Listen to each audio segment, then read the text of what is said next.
Dragon style is a supplementary style designed to provoke reactions, steal measure, switch grips, and confuse opponents. It utilizes the sword in a low back position while having the non-dominant leg forward. The main goal is simple: bring the sword arm forward cutting low to see how the opponent reacts, and then attack based on how they reacted. This style is particularly effective against midguard fencers, whose exposed legs become prime targets. It also excels against fencers with wide stances or those who are taller or heavier, as their larger targets and slower movements make them more vulnerable. It's very effective against those who primarily rely on their sword for defending or attacking. When they use their sword, they lock it in tempo, giving you a great opportunity for a dagger capture, which will be your main form of capturing in this style. Furthermore, since your sword is refused, opponents have nothing to bind with, which confuses many who primarily rely on their sword. Dragon style also fares well against left foot forward fighters because the left leg is a closer target than the right leg, saving you time on the attack. Right-handed fencers with their left foot forward especially struggle to defend their left leg, due to the distance from their weapons. However, caution is advised when using this style against left-handed fencers in a low guard, as your low attacks can be easily countered, due to their sword being in the way of your first line of attack. Dragon style shines as a supplementary style, perfect for deception, confusion, and unsettling opponents. However, it does carry risks. The left foot forward sword back position can be risky against certain opponents. Therefore, starting this style isn't always advisable, and it may be best used with transitions into and out of it, preventing the opponent from realizing your lead leg is back. Let's cover how to get into a proper ward. You will have your left foot forward with your dagger extended and your sword behind you like a dragon's tail. Grip doesn't matter as much, but I prefer single finger grip as it gives the best ability to mutate and cut. Positioning the sword behind you allows you to conceal your range and change grips without your opponent noticing. It also entices opponents to react when your sword arm comes forward, while still giving you ample time to decide how you want to capitalize on their reactions. Keeping the sword low minimizes their opportunities to disrupt your blade while you make your decision. Your weight distribution can vary depending on your goal. For example, forward weight is a great way to bait your opponent to attack since your body is closer. Plus, it gives you the ability to retreat fast or void back, which is useful since you only have one weapon protecting you. You will also blade your body and be low, to lessen your targets because once again, you only have your dagger out in front protecting you. Your dagger will be your main form of capturing and defending. The position of your dagger will depend on the position of your opponent's sword, the coverage you want, and where you want your opponent to attack. If you want to maintain the same opening on your body and not create a new one by moving your arm up or down, then lower or raise your body instead of your arm to maintain the coverage without using the segment of the arm. If you want them to attack high, then have your dagger body lower. If you want them to attack low, have your dagger body higher.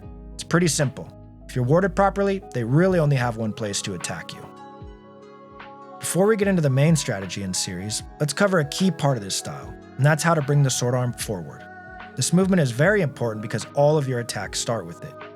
To execute the movement correctly, bring the sword arm forward in a cutting motion from the elbow. This saves the segment of the wrist and the shoulder to capitalize on their reaction. The reason you start every attack the same way is because it makes it harder for the opponent to know where you're going till after you've already started the movement, giving you the initiative and confusing the opponent. If they respond to the start of the movement, then now you can mutate based on their response.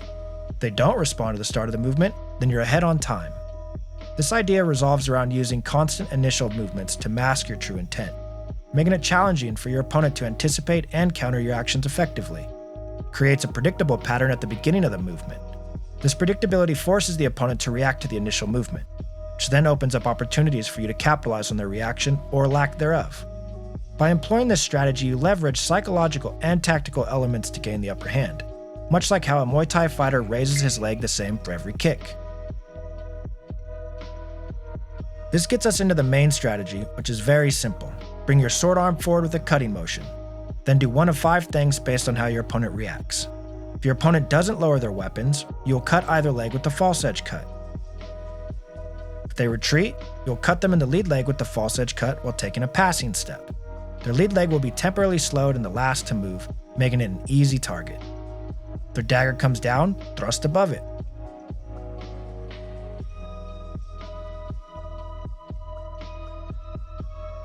If their sword comes down, put your dagger in the way and thrust above it.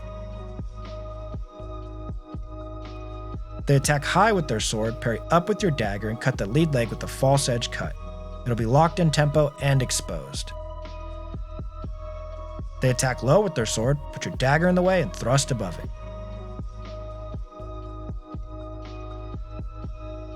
When doing any of these variations, your dagger will cover the line of their sword, and if they retreat, you will follow with a passing step. A lot of times when you bring the sword arm forward, they get so distracted by your sword, they forget about their own, giving you an easy dagger capture, but we'll cover that more in depth later. Let's cover some very important things to keep in mind. It is crucial to keep cutting at your opponent's legs, to shift their focus low, change their mindset, and get them reacting to your arm coming forward. Do not start by attacking high, or their mindset will remain the same as a typical fight.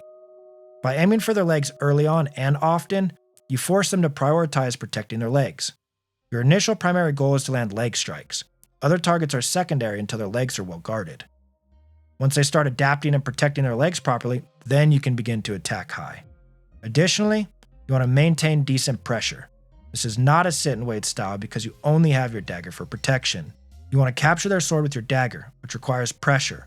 By pressuring them, you force them to step back, leaving their front leg exposed and locked for a moment as they retreat. You'll employ both traditional strategies of a non-dominant foot forward fighter, plus the ones in this video. If you're not sure of the traditional strategies of fighting with your non-dominant leg forward, then watch my video on it. Let's review. Prime them with leg shots to prompt them to lower their weapons or retreat. If they don't lower their weapons, hit them in the leg. If they retreat, focus on their lead leg. This leg will be temporarily slowed and the last to move, making it an easy target. If their dagger goes down, attack above it while it's in tempo. If the sword goes down to parry or attack, then put your dagger in the way. This feeds their sword right to your dagger for an easy capture, and thrust above their sword. Now that we have the basic fundamentals down, let's cover some series of movements we can use to exploit our opponents or drill at home.